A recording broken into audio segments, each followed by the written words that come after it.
खबरें जो आपको सीधे जोड़ती हैं हमसे, जिनका आपकी जिंदगी पर होता है सीधा असर। खबरों की वही तस्वीर, बिना बदले बिना डरे, जज्बा सच का लिए, सच दिखाते हैं। अनीता चौधरी हत्याकांड प्रकरण में जिला पश्चिम द्वारा प्रेस वार्ता संपन्न जोधपुर। अनीता चौधरी हत्याकांड मामला में मीडिया से रूबरू हुए डीसीपी राजर्षि राजवर्मा ने बताया कि मुख्य आरोपी गुलामुद्दीन को गिरफ्तार करने के बाद हुए प्रेस से रूबरू पूरे घटनाक्रम के बारे में दी जानकारी। घटना को अंजाम देने के बाद से अब तक के एक पहलू पर की चर्चा की। अनीता चौधरी मौत के घाट उतारने वाले मुख्य आरोपी गुलामुद्दीन के बारे में विस्तार से दी जानकारी।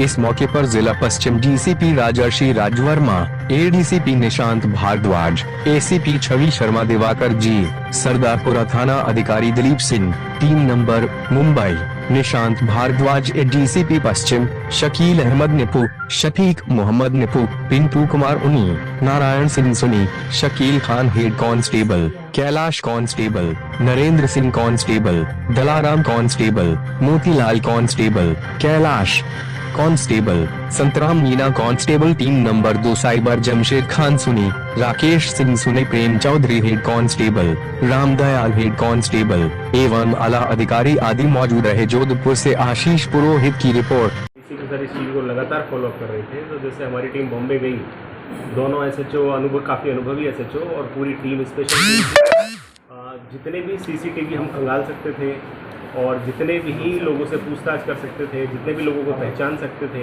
क्योंकि इसकी आइडेंटिटी थी, इसने कैप लगाई हुई थी। इसके अलावा जितने भी रहवासी मकान जहाँ पर इसका डेरा हो सकता था वो हम खंगाल सकते थे। तो हर लेवल पे हमने पूरी तरह से सारे प्रयास किए जितने संभव हो सकते थे और अंतोगत रिजल्ट आपके सामने वो दिखेगा। सर क्या कोई भागने का प्रयास वगैरह हुआ क्या इसमें? भागने का प्रयास की फिराक में था, बट ये मौका इसको मिला नहीं। पकड़ते टाइम को संघर्ष आया? पकड़ते टाइम संघर्ष था कि जैसे इंटेलिजेंस कलेक्शन से, साइबर कनेक्शन से जो भी हमारे पास सूचना आई तो हमारी टीम विदिन 30 सेकंड के अंदर मौके पर पहुंच गई, इसको उठा लिया। सर वक्त दस्तियाबी इसके पास कितना केस था? वो अनुसंधान का सब्जेक्ट है, जो भी था हमने बरामद कर लिया और वो आईओ को सुपुर्द कर दिया। सर ये रुका हुआ कहाँ था? रुका हुआ नहीं, पैदल ही था, स्टेशन के सामने था, रेलवे स्टेशन के सामने। लगातार मूवमेंट। हाँ, डिटेक्शन टीम हमारे साथ थी, बाकी काम तो हमारा था, बाकी डिटेक्शन टीम उनके साथ थी, उनका सहयोग। अनीता देवी जी की हत्या का प्रकरण दर्ज हुआ था।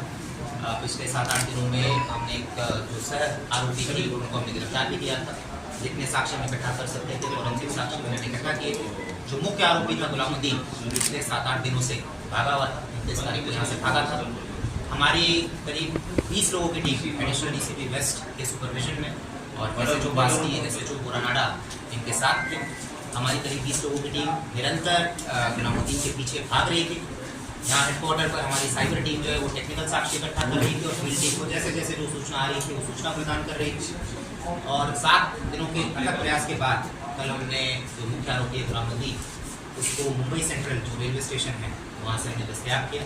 वो वहाँ से आगे नेपाल जाने की फिराक में था और बिल्कुल अगर थोड़ा भी अगर लेट होता तो वो आगे निकल जाता। 30 को एफआईआर हुई है, 30 के रात की घटना है। एफआईआर 31 को, 30 के रात की घटना, 30 के रात को मतलब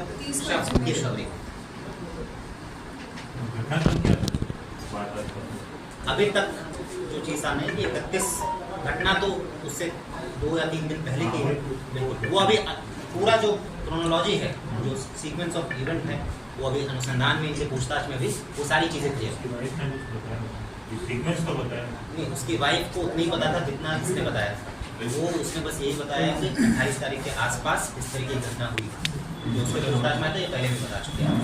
बाकी उसके बाद क्या क्या रहा, उसके पहले क्या क्या रहा, किसकी क्या भूमिका रही, किसकी क्या संलिप्तता रही, किस उद्देश्य से किया गया, ये सारी चीज़ें जो है ये अभी अनुसंधान का विषय और अभी पूछताछ करेंगे, इसकी पुलिस कस्टडी लेंगे और जितनी भी चीज़ें हमने अभी तक अनुसंधान की है और इससे जो चीज़ें सामने आएंगी सबको लिंक करेंगे, प्रकरण से लिंक करेंगे और जैसे जैसे जो चीज़ें सामने आएंगी आप लोग बॉम्बे से 3 व्यक्ति पकड़ के लाया गया या एक व्यक्ति पकड़ के लाया गया? एक व्यक्ति 3 नहीं थे वो वहाँ, नहीं, एक था बस एक। पक्का ना? बिल्कुल। इसने आज कल अपने ताऊ जी के लड़के से जब बात की थी, फोन जब चालू हुआ उसका, वो क्या समझ रहा होगा?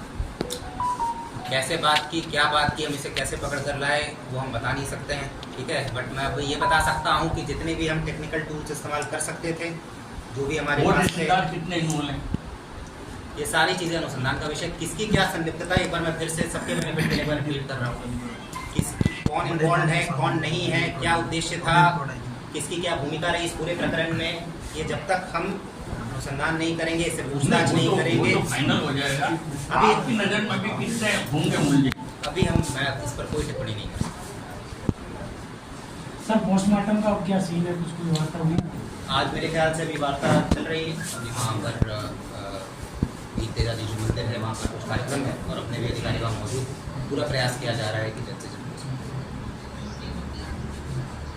फिर आपके पास कानून भी था, अधिकार भी था पोस्टमार्टम कराने का, और लाश खराब हो रही थी, उसको अगर मान लो पॉइजन भी दिया तो उसका असर कम हो जाएगा या नगण्य हो जाएगा। इन परिस्थितियों में आप पोस्टमार्टम करवा सकते थे, क्यों नहीं करवा? देखिए, हमारा यही प्रयास रहता है कि जो पीड़ित पक्ष है, प्रतिवादी पक्ष है, पोस्टमार्टम उनकी उपस्थिति में होना चाहिए, औचित्य है, ठीक है। उनकी उपस्थिति में होता है तो कोई आरोप प्रत्यारोप भी नहीं लगते हैं, उनको भी संतुष्टि रहती है कि सब कुछ सही से हुआ है। हम पिछले कुछ दिनों से यही प्रयास कर रहे हैं, जितने भी हमारे अधिकारी हैं उनसे बातचीत करके यही समझाने का प्रयास कर रहे हैं और आशा करते हैं कि जल्द से जल्द ये हो। सर, जो ऑडियो रिकॉर्डिंग वायरल हुई थी सुनीता की, उसमें कई और बड़े नाम भी शामिल थे, क्या वो भी अनुसंधान में शामिल है? सब कुछ जैसा मैंने बताया, हर पहलू पे अनुसंधान होगा। जितनी चीज़ें भी बातें सामने आई हैं, डायरेक्टली इनडायरेक्टली, हर पहलू पर अनुसंधान होगा। जिसकी भी जो संलिप्तता पाई जाएगी उस हिसाब से विधि सम्मत कार्रवाई सुनिश्चित। अब तक मैं अभी सह आरोपी का नाम खोल सकते हैं? अभी तक इनकी तो गिरफ्तारी हो चुकी है, तो इनकी वाइफ है। इसके अलावा कुछ अभी तक मतलब तो अभी कुछ एक्सेप्ट किया है सर से आरोपी को? मुलजिम को अभी लेकर आए हैं, अभी इससे पूछताछ होगी, बाकी सारी चीज़ें क्लियर होंगी। सर, इन 7 दिनों में ये चीज़ क्लियर हुई क्या कि हत्या कहाँ हुई?